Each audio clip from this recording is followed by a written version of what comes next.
Hi guys, welcome to Motion NEET. और इस session के अंदर हम आज पोस्टमार्टम करने जा रहे हैं सुप्रीम कोर्ट द्वारा दिए गए एक अपडेट का, नीट 2025, जो कि 4 मई को अलाइंड है।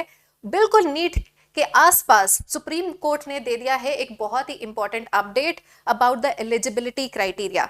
तो please share this session with all your friends जो कि नीट के लिए तैयारी कर रहे हैं, नीट 2025 के लिए, ऑल्सो जो बाहर जाके MBBS करने का प्लान करते हैं। So do subscribe and do share this session with all of your friends. और चलिए इस सेशन में जरा डिटेल में, एज आई सेड, पोस्टमार्टम करते हैं इस अपडेट का। तो सबसे पहली बात कि इस अपडेट में सुप्रीम कोर्ट ने कहा क्या है। सुप्रीम कोर्ट ने एक बार फिर मेडिकल काउंसिल ऑफ इंडिया के इस रूल को अपहेल्ड करते हुए, यानी कि उसको बैक करते हुए, उसे सपोर्ट करते हुए कहा है कि नीट यूजी का एग्जाम देना मैंडेटरी है, इवन अगर आप बाहर जाके MBBS करना चाहते हैं और वापस इंडिया आके उसको प्रैक्टिस करना चाहते हैं। So NEET UG is mandatory for medical education overseas. तो जो बच्चे जैसे रशिया, यूक्रेन, ऐसे सर्बिया, इन कंट्रीज में जाके भी MBBS करते हैं, ओवरसीज जाते हैं, उनको भी नीट एग्जाम क्वालिफाई तो करना ही होगा।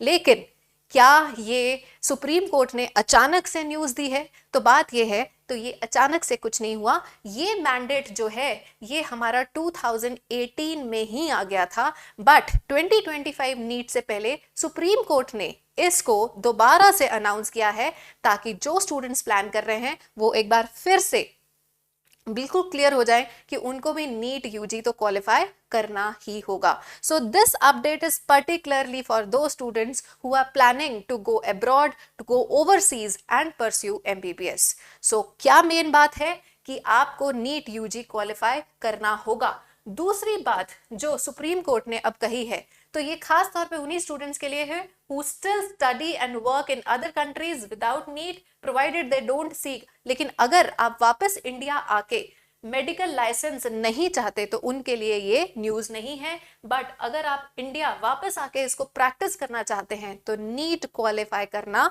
लाजमी है। दूसरी बात जो इस मैंडेट से सामने आती है, जो इस रूलिंग से सामने आती है, उसने फिर से सुप्रीम कोर्ट ने एक बार री एम्फेसाइज किया है, आपको याद दिलाया है इस अपडेट से कि जब आप ओवरसीज जाके किसी फॉरेन मेडिकल कॉलेज से आप MBBS परस्यू करें तो वहां पे MBBS का जो प्रोग्राम है गाइस, वो MBBS का जो प्रोग्राम है, देखिए उस MBBS के प्रोग्राम में एटलीस्ट, वो MBBS का प्रोग्राम एटलीस्ट 54 मंथ्स का होना चाहिए। यानी आपकी MBBS कम से कम 4.5 साल की, 54 मंथ्स की होनी चाहिए। उसके अलावा 1 साल की इंटर्नशिप होनी चाहिए।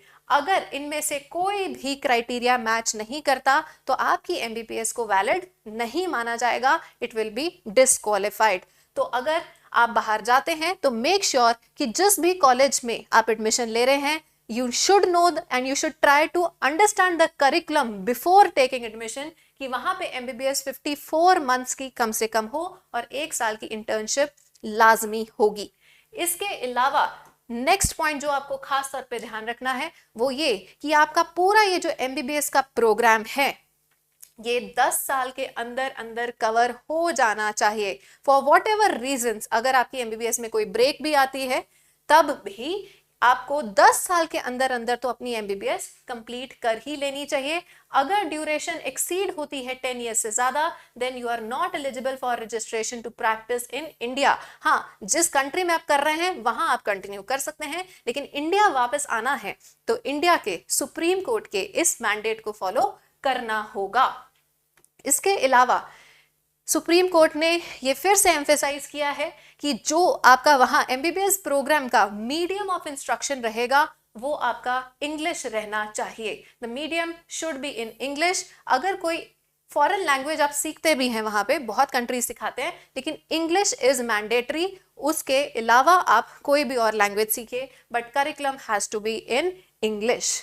Then another very important point about the curriculum, India में वापस आके प्रैक्टिस करने के लिए आपको जो इंडिया के MBBS कॉलेजेस के अंदर करिकुलम मेंटेन किया जाता है, फॉलो किया जाता है, वही करिकुलम के हिसाब से वहां पे भी आपका MBBS का प्रोग्राम डिजाइंड हो। यानी कि वहां पे भी आपको ये सारे सब्जेक्ट्स जरूर पढ़ाए जाएं, anatomy, physiology, biochemistry, pathology, pharmacology, clinical subjects, ये सब वहां पे भी पढ़ाए जाएं। सो सुप्रीम कोर्ट ने क्लियर किया है कि curriculum and syllabus followed by the foreign medical institution must align with the standards and requirements set by the NMC. NMC is Medical Council of India only. ठीक है। इसके अलावा सुप्रीम कोर्ट ने clinical training and internship के बारे भी बताया है। 4.5 साल यानी कि आपके जो आपका थेरेटिकल पीरियड था सारी MBBS का, 4.5 साल के बाद आपको 1 साल की डेफिनेटली इंटर्नशिप तो करनी है, यानी कि 12 months of internship, supervised internship is must for the MBBS to be recognised in India. आपको प्रॉपर प्रैक्टिकल्स करवाए गए हों, हैंड्स ऑन एक्सपीरियंस हो, एक एडिक्वेट क्लिनिकल एक्सपोजर हो during this whole internship and your during the whole MBBS course. ये Supreme Court ने एक बार से फिर दोहराया है।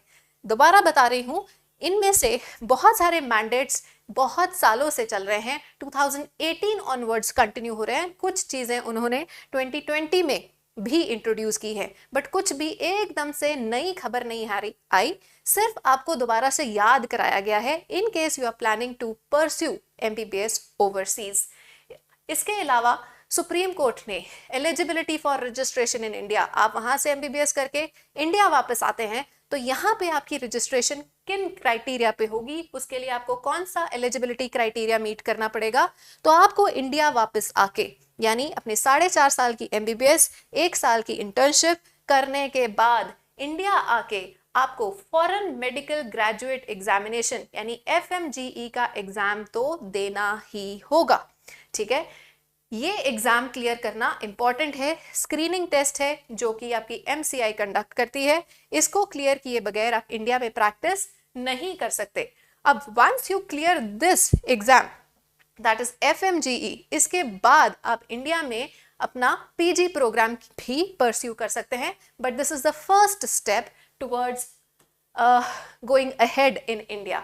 देन ये भी आपको देखना है, अगर आप ओवरसीज के लिए अप्लाई कर रहे हैं या प्लान कर रहे हैं, कि जिस मेडिकल कॉलेज के लिए आप अप्लाई कर रहे हैं दैट इज एक्रीडिटेड, ठीक है, उसका मेडिकल काउंसिल ऑफ इंडिया में लिस्ट हो, वो रिकॉग्नाइज्ड हो bye medical council of India. तो स्टूडेंट्स को ये जरूर चेक कर लेना है कि उस कॉलेज का नाम रिकॉग्नाइज्ड है हमारे इंडिया में। अगर आपने किसी ऐसे कॉलेज से MBBS कर ली जो इस लिस्ट में जिसका नाम नहीं है, तो वो MBBS आपकी रिकॉग्नाइज नहीं की जाएगी। So the foreign institution must be listed in the world directory of medical schools and recognised by the medical council of respective country. 2020 में बहुत सारे मेडिकल कॉलेजेस ओवरसीज को हमने, यानी कि हमारे सुप्रीम कोर्ट ने, हमारे मेडिकल काउंसिल ऑफ इंडिया ने अनरिकॉग्नाइज कर दिया है। लेकिन अब अगर आप प्लान करते हैं तो आपको इस लिस्ट को चेक करना लाजमी होगा।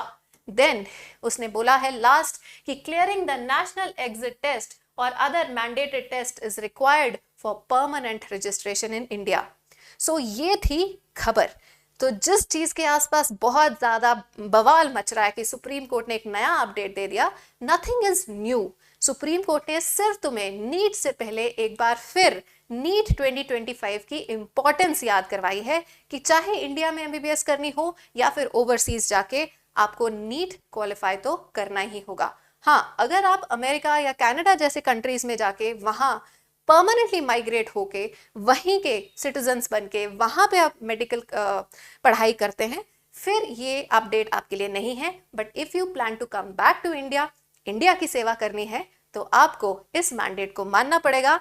नीट 2025 की तैयारी तो करनी पड़ेगी और नीट को क्वालिफाई करना इंपॉर्टेंट है।